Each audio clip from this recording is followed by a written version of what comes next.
হঠাৎই গণঅভ্যুত্থানের বর্ষপূর্তির দিনে কক্সবাজারে জাতীয় নাগরিক পার্টির কয়েকজন কেন্দ্রীয় নেতা, চারদিকে গুঞ্জন সাবেক মার্কিন রাষ্ট্রদূত পিটার হাসের সাথে বৈঠক করবেন তারা। পরে দলটির একজন নেতা বিষয়টিকে গুজব বলে উড়িয়ে দেন।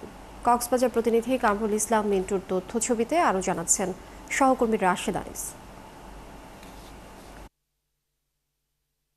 ঘড়ির কাঁটায় তখন সকাল 11:15।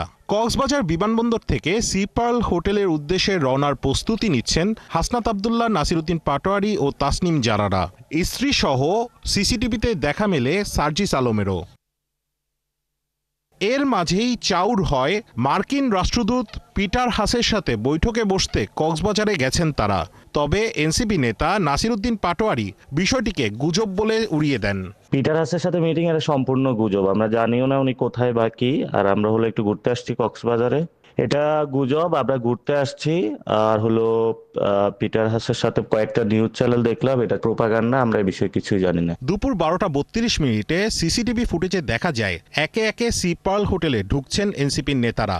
হোটেল কর্তৃপক্ষ জানায় এখানে পিটার হাস নামে কোনো বিদেশি অতিথি অবস্থান করছেন না। আমি lieutenant commander Kamruzzaman, chief security officer, Sea Pearl Beach Resort and Spa. আমাদের হোটেলে আজকে পিটার হাস তো নয়, কোনো বিদেশি অতিথি আমাদের হোটেলে নাই। এই খবর রটার পর হোটেলের সামনে প্রতিবাদ ও বিক্ষোভ করেন বিএনপির স্থানীয় নেতারা। রাশেদ আনিস, 71, ঢাকা।